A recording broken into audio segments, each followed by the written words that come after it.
संविधान में कार्यपालिका, न्यायपालिका और विधायिका का प्राविधान है, और वह प्राविधान है कि ये तीनों की सहमत से, तीनों के सामंजस्य से देश की रीति नीति का संचालन होगा, लोकतांत्रिक परंपराओं का, इस देश के विकास का, इस देश के मानस का रक्षा होगी, संरक्षा होगी और विकास होगा।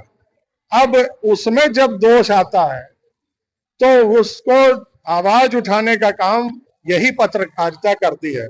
हम भी अगर कोई आवाज उठाते हैं तो आप ही के माध्यम से, पत्र समाचार पत्रों के माध्यम से, मीडिया के माध्यम से उठाते हैं। तो ये जो चुनौतीपूर्ण काम है लोकतंत्र की रक्षा करने का और लोकतंत्र को कायम रखने का, वह पत्रकार और पत्रकारिता ही करती है। इसलिए मेरा मानना है कि लोकतंत्र का आधार जो है, मौलिक है, वह पत्रकार है, पत्रकारिता है, और यह निष्पक्ष पत्रकारिता ही लोकतंत्र की रक्षा कर सकती है, उसको आगे बढ़ा सकती है। एक का चुनाव जनता करती है, एक प्रतियोगिता के माध्यम से नियुक्त होते हैं जो लोक सेवक के रूप में जाने जाते हैं, और एक जनप्रतिनिधि होते हैं, और तीसरे जो न्यायिक अधिकारी के रूप में होते हैं और संवैधानिक रूप में होते हैं। तो तीनों के अलग अलग दायित्व है, लेकिन लोकतंत्र का जो मूल सिद्धांत है वो समानता का है, समान न्याय, समान व्यवहार और सबको अवसर है। और भारत का जो लोकतंत्र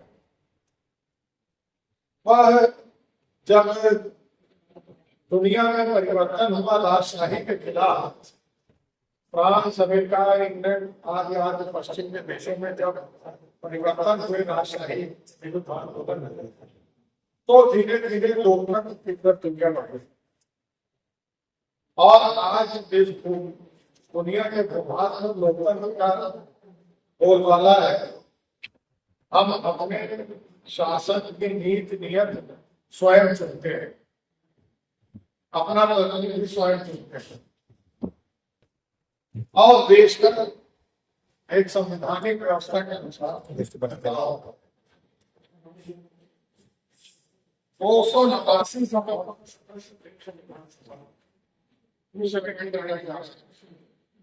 संख्या से आप नहीं लिखा है, तो उन लोगों ने बड़ा मंथन किया, विभिन्न विकसित उस समय विकासोन्मुख जो आज विकसित देश है, उनके संविधानों को उन्होंने 9 देशों के पाश्चात्य 9 देशों के संविधान को, कुछ गवर्नमेंट ऑफ इंडिया है 1935 का था, उसके अच्छे अच्छे जो प्रावधान थे उनको अंगीकृत करते हुए देश के संविधान का निर्माण। जब देश का संविधान का निर्माण हो तो भीमराव अम्बेडकर में से के ऊपर विधायिका एक ड्राफ्टिंग कमेटी थी, वो उसको लिखने पढ़ने और करने का काम करती थी, जो मंथन दिन भर होता था संविधान को देख करके एकत्रित करके उसका संशोधन करके वो समिति का। तो उन्होंने अपने इस संविधान के लागू होने के बाद जो कहीं अच्छा, लेकिन उन्होंने वो बात कि ये उद्धार का संविधान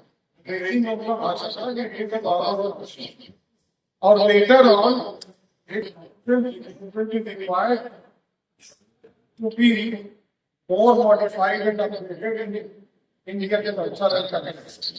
भारत जो आवश्यकताएं हैं उसके अनुसार उसको परिवर्तन करने की आवश्यकता, लेकिन अब 100 चलता है संविधान बचाने के और संविधान दूसरा लाते हैं।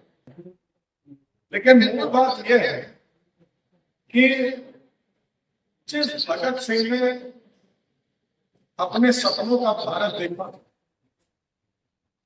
उसका मूल आधार यही था कि स्वराज भारतीयों का और उसके लिए उन्होंने अपने प्राणों की आहुति दी, हजारों लोगों में भी भगत सिंह जाने गए, यही नीम पे जो पेड़ है लोकनाथ पे सैकड़ों लोग जाने गए, कोई पूछने वाला नहीं था, न कोई अपने नाम आता है। और अगर बहुत गहराई से आते हैं तो सन 42 से पहले का जो अत्याचार की जमानियां है 1857 के बाद से, आप ये महसूस करेंगे कि गांव गांव में 10, 20, 50, 100 लोगों को जनता के सामने फांसियां दी गई। हमारे यहाँ आजमगढ़ एक जिला है, वहां एक अनजान शहीद स्थान है, और वो अनजान शहीद पे कहा यह जाता है कि लगभग 300 लोगों को फांसी दी। तो चर्चा हो गई, नाम हो गया, और जलियांवाला बाग किसी से छुपा नहीं गया। ये अत्याचार थी और उस अंग्रेजी साम्राज्यवाद के आतंकवाद पराकाष्ठा थी। लेकिन जब हम लोकतांत्रिक व्यवस्था में और उसके पहले आवाज उठाने का काम करते थे, पता एक गांव का भी आदमी अगर शासन के खिलाफ कुछ बोलता था तो उसको संवाहन करता। जब गांधी, सुभाष, तिलक ऐसे सैकड़ों नाम इस देश में, जब कोई बात कहते थे तो उसका प्रेशर जो होता था राष्ट्रव्यापी वो पत्रकार होता था। तो आज का ये दैनिक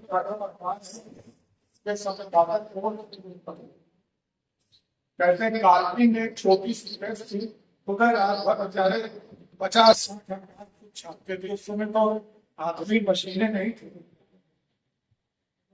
गणेश शंकर विद्यार्थी लिखते थे, वो पढ़ते थे, और आज की जो व्हाट्सएप की दुनिया है, उस आज की पढ़ाई और उस पढ़ाई में बहुत वो पढ़ाई गहराई तक जाती थी, आदमी को दिशा देती थी। और वो काम जो देश की आजादी में पत्रकारों ने होता है, आज वही पत्रकार इस लोकतंत्र की रक्षा भी। और मेरा मानना है कि वह चौथा कोई स्तंभ नहीं है, वह इस लोकतंत्र की आधारशिला है।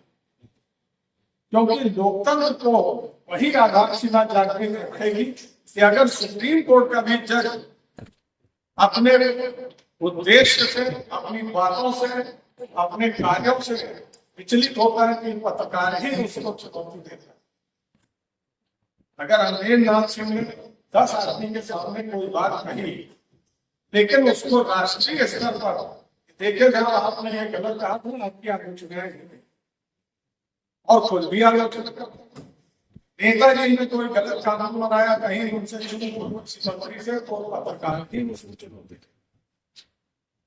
कार्यपालिका अगर कहीं अपने काम